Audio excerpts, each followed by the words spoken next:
Video disclaimer: This video is only for entertainment purpose, so please don't take seriously. Hello guys, मेरा नाम है मानव और आपका स्वागत है आपके अपने चैनल आरसी मैशअप में।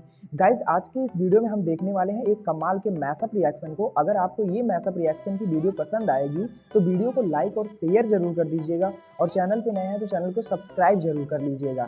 Thank you. तो गाइज, आगे की बात हम वीडियो खत्म होने के बाद करते हैं, तो चलिए इस कमाल के मैशअप रिएक्शन की वीडियो की शुरुआत करते हैं।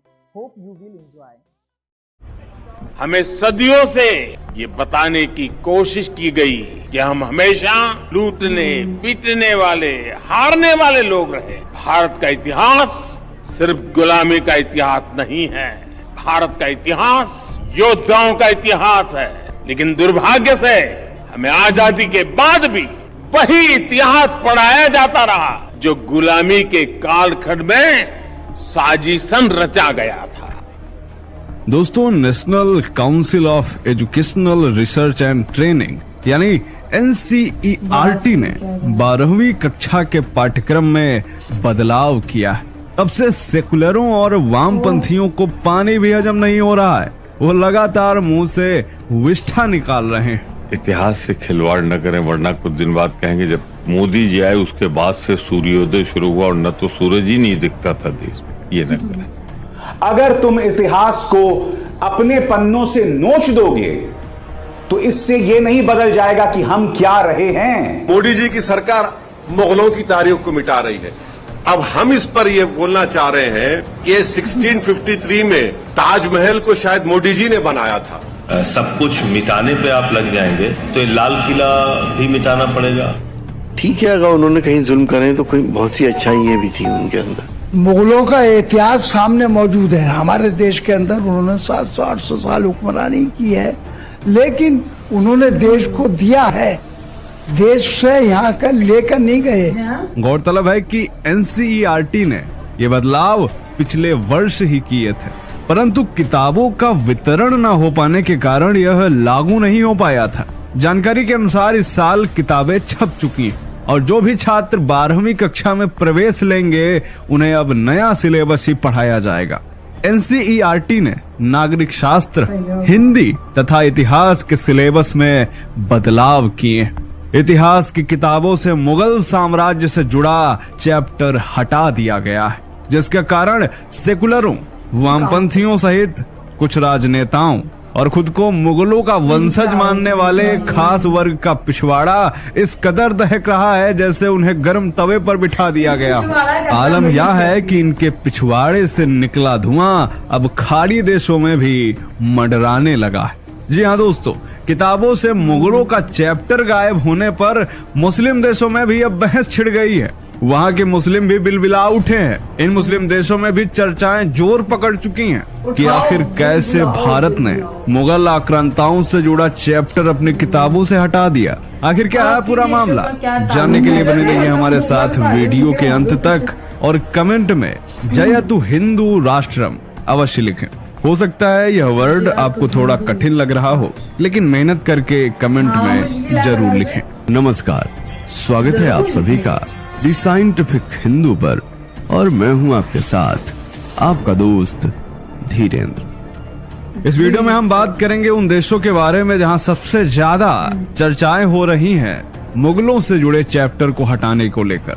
और ये तीनों देश ऐसे हैं जिनको भारत में रह रहा एक वर्ग अपना ऑफिशियल अब्बा मानता है। दोस्तों, भारत में 12वीं कक्षा की इतिहास की किताबों से मुगल साम्राज्य से जुड़े 28 पन्नों के एक अध्याय को हटाने पर विवाद खड़ा हो गया तथा कथित इतिहासकारों ने इस पर भारी नाराजगी जताते हुए कहा है कि इसका उद्देश्य भारतीय इतिहास में मुगलों की महत्वपूर्ण भूमिका को स्मृति से मिटाना है। और दोस्तों, इसको लेकर मुस्लिम देशों में भी बहस छिड़ गई है। मुस्लिम देशों की मीडिया ने इस विवाद को प्रमुखता से कवर किया है। अपनी रिपोर्टों में मीडिया ने इतिहासकारों के हवाले से लिखा है कि मुगलों को बदनाम कर इतिहास को फिर से लिखने की कोशिश की जा रही है। यह सवाल उठता है कि क्या मुगलों को बदनाम करने की जरूरत है भी? अरे, बदनाम तो उसे किया जाता है जिसका अच्छा खासा नाम हो। मुगल तो पहले से ही बदनाम है। भारत में मुगलों की नाजायज औलादों को छोड़ दें तो बाकी दुनिया में कहीं भी चले जाइए, आपको कोई भी ऐसा शख्स नहीं मिलेगा जो कहे कि भाई मुगलों ने भारत के लिए बहुत काम किया। मुगलों को हर जगह आक्रांता कहा जाता है, लुटेरा कहा जाता है, हिंदुओं की संस्कृति को मिटाने वाला विध्वंसक माना जाता है। राम जन्मभूमि, कृष्ण जन्मभूमि, ज्ञानवापी सहित 72,000 मंदिरों को लूटने वाले नामदार कैसे हो गए? वो तो पहले से ही बदनाम है। कृष्ण जन्मभूमि और ज्ञानवापी सहित हजारों मंदिर आज भी चीख चीख कर मुगल अत्याचारों की गवाही दे रहे हैं। इसीलिए विदेशी मीडिया को यह समझना चाहिए कि मुगल तो पहले से ही बदनाम है, उन्हें बदनाम करने की जरूरत ही नहीं है। दोस्तों, राष्ट्रीय शैक्षिक अनुसंधान और प्रशिक्षण परिषद यानी NCERT ने मुगलों को पाठ्यक्रम से हटाने के पीछे तर्क दिया है कि छात्रों पर पाठ्यक्रम के बोझ को कम करने के लिए ऐसा किया गया है। परंतु NCERT का दिया गया यह तर्क किसी को समझ नहीं आ रहा है। दोस्तों, भारत में किताबों से मुगल आक्रांताओं से जुड़े चैप्टर को हटाने को लेकर सऊदी अरब के एक बड़े अखबार ने इतिहासकारों और शिक्षाविदों के हवाले से एक रिपोर्ट प्रकाशित की है, जिसमें हवाला दिया गया है भारत की ही एक संस्था का, जिसका नाम है इंडियन हिस्ट्री कांग्रेस।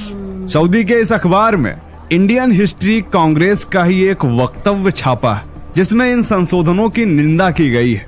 इसमें कहा गया है कि इसके जरिए NCERT ने भारत के अतीत की स्पष्ट रूप से पूर्वाग्रही और तर्कहीन धारणा पेश की है। इंडियन हिस्ट्री कांग्रेस के सचिव प्रोफेसर सैयद अली नदीम रिजवी ने अरब मीडिया से बात करते हुए कहा कि यह हिंदू बहुसंख्यक एजेंडे की इच्छा के अनुसार इतिहास को बदलने का एक प्रयास है। सऊदी अरब के इस बड़े अखबार में एक और प्रोफेसर की बात लिखी गई, जो थी कि दिल्ली विश्वविद्यालय में मध्यकालीन और प्रारंभिक आधुनिक दक्षिण एशियाई इतिहास के प्रोफेसर फरहत हसन का कहना है कि किताबों में बदलाव मुगलों के सांस्कृतिक स्मृति को मिटाने का एक प्रयास है। भारत के इतिहास को फिर से लिखने का प्रयास किया जा रहा है। मुगलों ने हमारी संस्कृति को आकार दिया है। नृत्य, संगीत, वास्तुकला, खान पान और साहित्य को मुगलों ने महत्वपूर्ण रूप व आकार दिया है। आगे इस रिपोर्ट में JNU के प्रोफेसर आदित्य मुखर्जी के हवाले से लिखा गया है कि किताबों में बदलाव एक खतरनाक प्रवृत्ति स्थापित कर रहा है। यह मुगलों के नामों को मिटाने तथा उन्हें बदनाम करने का प्रयास है। JNU के प्रोफेसर डॉक्टर अर्चना ओझा के हवाले से चेतावनी दी गई है कि जिस तरह से इतिहास की किताबों से एक पूरा अध्याय ही गायब कर दिया गया है, इससे छात्रों को इतिहास समझने में काफी मुश्किल होगी। हमें इसके खिलाफ बोलने की जरूरत है। ये तो बात हुई सऊदी अरब की। अब बात करते हैं मुगलों को चाहने वाले उनके सेकेंडरी अब्बाजान तुर्की की। तो दोस्तों, तुर्की के सरकारी ब्रॉडकास्टर TRT वर्ल्ड ने अपनी एक रिपोर्ट में लिखा है कि समाज शास्त्र की किताब से गांधी की हत्या में शामिल होने के आरोप में RSS पर कुछ समय के लिए बैन वाली बात को हटा दिया गया है। RSS प्रधानमंत्री नरेंद्र मोदी की हिंदू राष्ट्रवादी भारतीय जनता पार्टी की वैचारिक जननी है। ठीक इसी तरह कतर के अल जजीरा ने इस मुद्दे पर एक ओपिनियन लेख को छापा है, जो कि DU के प्रोफेसर अपूर्वा नंद का है। इस लेख में कहा गया है कि 9 सालों तक सत्ता में रहने के बाद आखिरकार PM मोदी की राष्ट्रवादी सरकार ने मुगल साम्राज्य और दूसरे मुस्लिम शासकों को हरा दिया है। लेख में सवाल किया गया है कि मुगल और मुस्लिम शासकों की भूमिका को समझे बिना छात्र वर्तमान भारत को कैसे समझेंगे। अल जजीरा के इस लेख में आगे यह भी कहा गया है कि यह बदलाव मोदी की BJP के वैचारिक एजेंडे के अनुरूप है, जो भारत को केवल हिंदुओं की जमीन के रूप में चित्रित करना चाहता है। किताबों में मुगलों और मुसलमानों का हाशिए पर होना वही दिखाता है जो मोदी के भारत में मुसलमान वास्तविक जीवन में झेल रहे हैं। किताबों में हालिया बदलाव सांस्कृतिक नरसंहार का हिस्सा है। दोस्तों, इन विदेशी मीडिया की रिपोर्ट से ये बातें तो बहुत स्पष्ट है कि हिंदू नामधारी प्रोफेसर ही हिंदू संस्कृति के लिए सबसे बड़े खलनायक हैं। जमीन के 2 टुकड़े यानी पाकिस्तान और बांग्लादेश मुसलमानों को दे देने के बाद भी यह कहा जाता है कि भारत देश हिंदुओं का नहीं है। लेकिन क्या यह बात सच नहीं है कि देश का विभाजन धर्म के आधार पर ही किया गया था? अगर पाकिस्तान मुस्लिमों का है, बांग्लादेश मुस्लिमों का है, तो भारत हिंदुओं का क्यों नहीं है? यह कहते ही लोगों का सेकुलरिज्म खतरे में आ जाता है। हिंदू राष्ट्र क्या सही मानों में आने वाला है? इसकी स्थापना होने वाली है।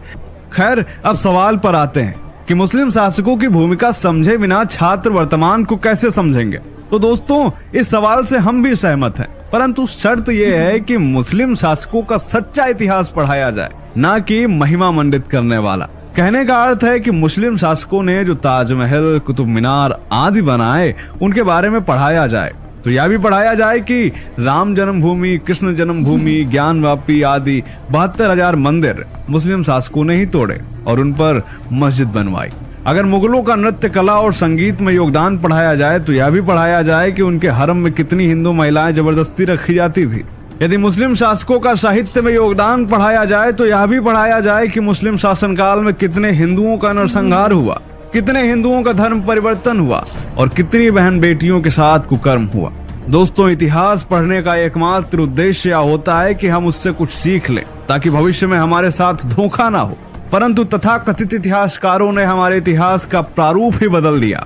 हमारे वेदों और पुराणों में अथाह ज्ञान भरा पड़ा है, लेकिन उसको इन्होंने अंधविश्वास से जोड़ दिया। कला, संगीत और संस्कृति हमारे वेदों में पहले से है। हमारे 6 शास्त्रों में वास्तुशास्त्र भी है और इसका प्रमाण है दक्षिण भारत के मंदिर जो हजारों साल से ज्यों के त्यों खड़े, और वो भी ताजमहल के बनने से भी सैकड़ों साल पहले से, जिनके सामने ताजमहल पैरों की धूल के बराबर भी नहीं है। डॉक्टर भीमराव अंबेडकर ने संविधान निर्माण के समय कहा था कि हिंदुओं को मुसलमान से उतना खतरा नहीं है जितना कि उन हिंदुओं से खतरा है जो अपने निजी स्वार्थ के चलते मुसलमानों का साथ देते हैं। आजकल ये बात तथाकथित सेकुलर नेताओं और वामपंथियों में स्पष्ट तौर पर देखी जा सकती है। इन तथाकथित वामपंथी इतिहासकारों के अनुसार भारत का इतिहास मुगल काल से ही शुरू होता है। उसके पहले भारत का इतिहास ही नहीं था। यहाँ तक कि रामायण और महाभारत आदि काल्पनिक ग्रंथ हैं, मिथक हैं, उनका इतिहास से कोई संबंध ही नहीं है। भले उनके हजारों प्रमाण न सिर्फ भारत में बल्कि विश्व के कोने कोने में हो। पिछले 75 सालों से एक एजेंडे के तहत भारतीय छात्रों को झूठा इतिहास पढ़ाया जा रहा था। 75 सालों से लगातार मुगल लुटेरों को महान बताया जा रहा था। उन्होंने कितने मंदिर तोड़े, कितने हिंदुओं का नरसंहार किया, कितनों का धर्म परिवर्तन कराया, कितनी बहन बेटियों की आबरू लूटी, मंदिरों से कितना सोना चांदी लूटा, यह कभी पढ़ाया ही नहीं गया। एक तरफ भगवान राम अपने पिता की आज्ञा मानते हुए राजपाट छोड़कर वन को चले गए थे, वहीं दूसरी तरफ राजपाट के लिए ही औरंगजेब ने अपने बूढ़े पिता शाहजहां को कारागृह में डाल दिया था। एक तरफ भगवान राम ने अपने भाई भरत को अयोध्या की राजगद्दी सौंप दी थी, वहीं औरंगजेब ने अपने भाई दारा सिकोह का सर काट करके पिता शाहजहां को भेंट किया था। लेकिन इन वामपंथियों और मुगलों की नाजायज औलादों को राम काल्पनिक लगते हैं तथा औरंगजेब उन्हें महान लगता है। वह उसे आलमगीर बताते हैं। याद कीजिए, आपने भी पढ़ा होगा कि आपकी किताबों में आलमगीर नाम से बाकायदा एक पाठ दिया गया था जिसमें औरंगजेब को बाकायदा महिमा मंडित किया गया था। उसे एक महान राजा बताया गया था। औरंगजेब के पूरे खानदान का वर्णन मिलता है हमें भारतीय इतिहास की किताबों में। लेकिन क्या आपको कहीं पर भगवान श्री राम के वंश का नामो निशान दिखाई देता है इन इतिहास की किताबों में? बाबर, हुमायूं, अकबर, शाहजहां, औरंगजेब और टीपू सुल्तान के शासनकाल का एक काला इतिहास है जो अकबरी नामा जैसी कई किताबों में दर्ज है, जिसको लिखने वाला कोई हिंदू नहीं है बल्कि मुस्लिम ही है, जो इन्हीं के काल में लिखा गया, इन्हीं के दरबारी लेखकों ने लिखा। लेकिन इसका वर्णन हमें किसी इसमें इतना गुस्से करने वाली क्या बात है, मुझे समझ है। अब सऊदी अरब का बोले, टर्की का बोले, भाई वो भारत के मैटर्स है, वो डाले वो ना डाले, जाहिर है इतने साल, इतने 100 साल जो कुछ हुआ वो भारत में हुआ, टर्की में तो नहीं ना हुआ, सऊदी अरब में इतने अच्छे काम किए हैं। लाल किला भी हटा दो, फिर ताजमहल भी, यार वो एक कदीम मारते हैं जिसको लोग करते हैं, लेकिन इसका बच्चों की सिलेबस से क्या ताल्लुक है? मुगल ऐसे अब रटते जाए मुगलों को। मोदी जी की बात ठीक है, हमें ये बताया गया है कि हिंदुओं पे हमेशा सबने गुलामी, उनको गुलाम बनाया हुक्मरानी की। हमारा वो इतिहास कहाँ है जहाँ पे हमने हुक्मरानी की है, जहाँ पे हमारे इतने बड़े जंगजू, हमारे इतने बड़े बड़े फाइटर्स थे, उनका जिक्र क्यों नहीं है? तो इनको हटा के उनका जिक्र आएगा तो हिस्ट्री किसी न किसी के साथ तो कनेक्ट करनी है ना। मुझे नहीं लगता ये कोई मुद्दा है। और मैं तो हमेशा ये कहती हूँ कि भाई सिलेबस को वैसे भी चेंज होते रहना चाहिए, सेम पढ़ते जाओ पढ़ते जाओ पढ़ते जाओ, उसका क्या फायदा है? यूरोप क्यों इतना आ गया? उनका सिलेबस हर साल अपडेट होता रहता है। जो चैप्टर पहले होते हैं वो चैप्टर दोबारा अगले साल ही छपेंगे, उसमें नया एडिशन होगा, नए सब्जेक्ट्स के साथ, नए टॉपिक्स के साथ चीजें आएंगी। तो इसमें किसी कंट्री का बोलना नहीं बनता, सीधी बात है। भारत आपका देश वो कहते हैं इंटरनेशनल लेवल पे तो नहीं इस बुक को उन्होंने इजाद किया ना, वो अपनी कंट्री में अपने बच्चों के लिए वो बेहतर कर रहे हैं, जो मर्जी करे वो अपने लिए, और उन्होंने अपना देश चलाना है। बच्चे जो होते हैं किसी मुल्क का फ्यूचर होते हैं, उनको जब नहीं पसंद आ, उन्होंने अभी सिर्फ स्टैंडर्ड ट्रायल में से किया है, ये चैप्टर रिमूव किया है, लेकिन बाकी तो है ना किताबों में बड़ी बड़ी जो हिस्ट्रीज की बुक होती है उसमें है, जिसको ज्यादा प्रॉब्लम है वो वहां पे पढ़ ले। और अब ऐसी मुझे समझ नहीं आती ये मुगलों को इतना पक्षु रखते हैं। मैं हमारे मुल्क में भी एक बल्कि 3-4 जहांगीर का मकबरा हो गया, नूरजहां का मकबरा हो गया, फिर लाल किला हो गया, क्या लाल किला नहीं, बादशाही मस्जिद, बख्शीश महल, और भी पता नहीं बहुत सी ऐसे मॉन्यूमेंट्स है, बहुत सी हिस्टोरिकल बिल्डिंग्स है। तो इसमें यार क्या है कि हम अपडेट नहीं कर सकते, ये क्या बात है? ये थोड़ी ना दोस्तों, मुझे जो हमारे हाथ में है ना, जो हम कर सकते हैं वो हमें करना चाहिए, जिसमें हमारे लिए बेहतर हो, हमारे बच्चों के लिए, हमारी कंट्री के लिए बेहतर हो। और मोदी जी ने वैसे भी तो इतने ज्यादा वो से क्या बोलते हैं स्ट्रक्चर्स बनाया है, ठीक है, रोड्स के नेम चेंज कर दिए हैं, एक अलग से रखा है, और फिर जिस तरह उन्होंने मूर्तियां बनाई है जगह जगह पे, तो ये अपने बच्चों की बेहतरी के लिए करें। अगर वही पुरानी चीजें होगी, पुरानी वो सोच होगी, तो बच्चे आगे किस तरह से बढ़ पाएंगे, कभी भी नहीं हो सकता। और भारत के स्टूडेंट्स की तो इतनी डिमांड है, उनकी पढ़ाई की इतनी डिमांड है, जो भी अपने देश में पढ़ा रहे हैं अच्छा ही पढ़ा रहे हो। और इस मामले में किसी भी कंट्री का बोलना नहीं बनता, उनके बच्चे उनका फ्यूचर को जो मर्जी पढ़ाएं। और मुगलों ने उनके इन्वेट किया था, भारत के अंदर आए थे, भारत की जमीनों को लूटा, यहाँ के लोगों का मालो दौलत लूटा, 72,000 मंदिर लूटे, उनको तोड़ा, फिर काशी विश्वनाथ धाम, अयोध्या, फिर राम मंदिर, वही बात होगी। ये ऐसी ऐसी बड़ी बड़ी जगहों पे उन्होंने कब्जे मारे। तो जब कब्जा मार ग्रुप को खत्म किया जा रहा है, ठीक है, उनके अच्छे काम भी हो गए, जो अच्छे काम है, बड़ी बड़ी बिल्डिंग्स बनाई है, वो कौन सा कोई गिरा रहे हैं, रहेंगी उसी नाम से रहेगी। एंटर होते ही पूरा बोर्ड होगा कि कब बनाई, किसने बनाई, क्यों बनाई। लेकिन अगर चैप्टर रिमूव हो गया, ये कोई भी बात नहीं है मुद्दे वाली दोस्तों, मुझे तो नहीं लगती। खैर वीडियो अच्छी थी, रिफॉर्म्स होने चाहिए। गाइज आपको यह मैसअप रिएक्शन का वीडियो कैसा लगा, अपने थॉट को नीचे वीडियो के कमेंट में जरूर बताइएगा। वीडियो पसंद आई हो तो वीडियो को लाइक जरूर कर दीजिएगा, चैनल पे नए हैं तो चैनल को सब्सक्राइब जरूर कर लीजिएगा। तो थैंक यू, मिलते हैं नेक्स्ट वीडियो में।